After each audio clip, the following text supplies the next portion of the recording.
Hello students, आज के इस सेशन में हम समझने वाले हैं कि कॉम्पोजिशन स्कीम के अंदर या कॉम्पोजिशन डीलर अपनी जीएसटी रिटर्न कैसे फाइल करते हैं। कॉम्पोजिशन स्कीम उन लोगों के लिए होती है जो छोटे व्यापारी होते हैं, छोटे बिजनेसमैन होते हैं, जिनकी टर्नओवर 1.5 करोड़ से कम होती है, 1.5 CR से कम होती है, या कई स्टेट पर ये लिमिट 75 लाख रुपीज।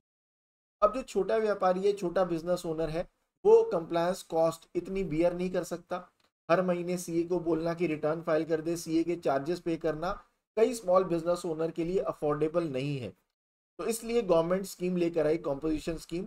इसके अंदर आपको क्वार्टरली अपनी रिटर्न फाइल करनी होती है और आपको फिक्स रेट से अपना जीएसटी जमा कराना होता है गवर्नमेंट को। अब कॉम्पोजिशन स्कीम कौन लोग नहीं ले सकते, कुछ इसके क्राइटेरिया भी हैं। अगर आप मैन्युफैक्चरर ऑफ आइसक्रीम, पान मसाला या टबैको हैं तो आप कॉम्पोजिशन स्कीम को ऑप्ट नहीं कर सकते।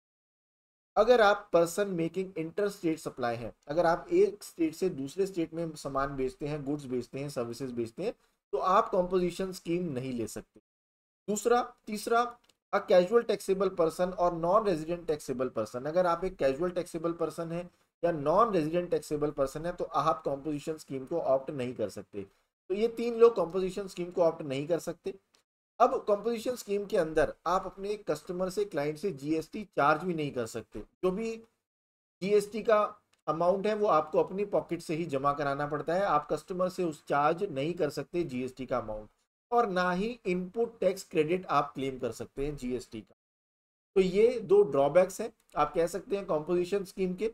अब कॉम्पोजिशन स्कीम के अंदर फिक्स रेट क्या है जीएसटी के? अगर आप मैन्युफैक्चरर हैं या ट्रेडर हैं गुड्स के, तो आपके लिए सीजीएसटी का रेट होता है हमारे पास 0.5% और एसजीएसटी का रेट होता है 0.5% और टोटल होता है हमारे पास 1%। और अगर आप रेस्टोरेंट है नॉट सर्विंग एल्कोहल तो सीजीएसटी का रेट है 2.5%, एसजीएसटी का रेट है 2.5% और टोटल है 5%। और अगर आप अदर सर्विस प्रोवाइडर हैं तो 3% का सीजीएसटी रेट, 3% का एसजीएसटी रेट और 6% का टोटल जीएसटी रेट। इस रेट से ही आप जीएसटी गवर्नमेंट को जमा कराते हैं। अब हम बात करते हैं कि कैसे कॉम्पोजिशन स्कीम के अंदर हम अपनी जीएसटी रिटर्न फाइल करते हैं। इसके लिए हम चलते हैं एनर्जी विद्या के डैशबोर्ड पर, पोर्टल पर, और वहां पर समझते हैं कि कैसे कॉम्पोजिशन स्कीम के अंदर जीएसटी रिटर्न फाइल की जाती है। तो चलिए चलते हैं कंप्यूटर स्क्रीन। तो मैं आ गया हूं एनर्जी विद्या के डैशबोर्ड पर और मैंने क्लिक करा प्रैक्टिकल्स पर, और अब मैं जा रहा हूं जीएसटी कॉम्पोजिशन रिटर्न फाइलिंग पर। इस सेक्शन पर मैंने क्लिक करा और आप देख सकते हैं मेरे पास यहाँ पर एक एग्जाम्पल दिया हुआ है। इसे एक बार रीड करते हैं और इस डीलर की रिटर्न फाइल करते हैं, इस बिजनेस की रिटर्न हम फाइल करना सीखेंगे। The restaurant bells and peppers located in Bengaluru एक रेस्टोरेंट है जिसकी एनुअल टर्नओवर 98 लाख रुपीज है, has opted for composition levy scheme. इसने कॉम्पोजिशन स्कीम के अंदर ऑप्ट किया है। As per this scheme they need to pay tax 5% of total invoice value. यहाँ पर ध्यान देने वाली बात है कि टोटल इनवॉइस वैल्यू के ऊपर 5% का जीएसटी का फिक्स रेट है। At the end of the each quarter file their return accordingly. They have approached you for the guidance on filing GST return for the April May June quarter of financial year 22-23।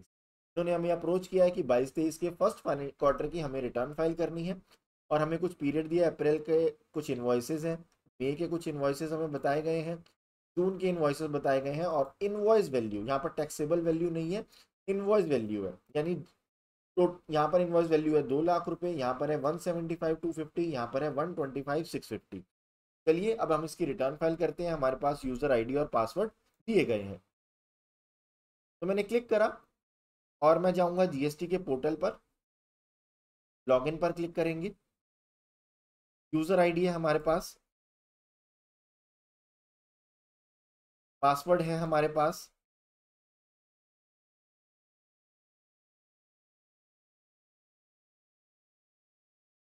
ये मैंने login कर लिया है। मैं click करूंगा return dashboard पर।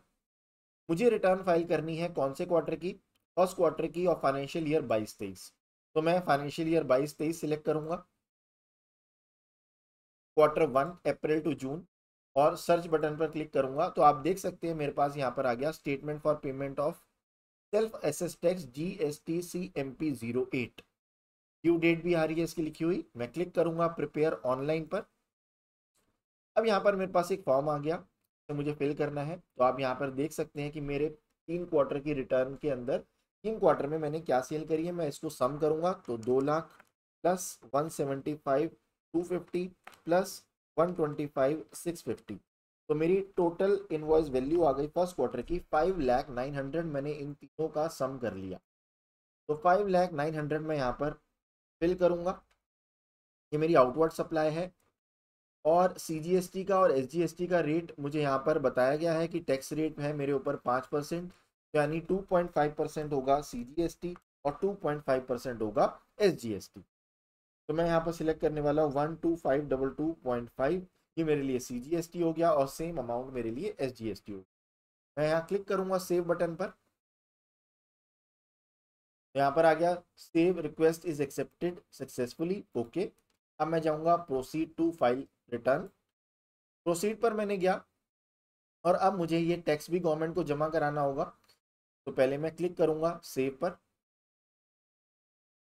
और फिर मैं जाऊँगा नेक्स्ट स्टेप पर, और यहाँ पर आप देखेंगे कि मुझे ये टैक्स जमा कराना है 12,523 का CGST, 12,523 का SGST।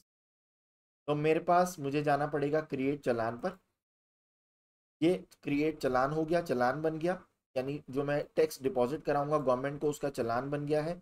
CGST 12,523 रुपये और कर्नाटका SGST 12,523 रुपये, टोटल है 25,046 25,046। ई पेमेंट पर क्लिक करूंगा, जनरेट चालान, चालान जनरेट हो गया है। अपना बैंक अकाउंट सिलेक्ट करूंगा, टर्म्स एंड कंडीशन पर टिक करूंगा और मेक पेमेंट करूंगा। जब आप ये पेमेंट रियल टाइम में कर रहे होंगे, रियल लाइफ में परफॉर्म कर रहे होंगे, तो ये आपको आपके नेट बैंकिंग पर जाना होगा या आपको वहाँ पर ले जाएगा और वहाँ से आपको चालान की पेमेंट करनी होगी।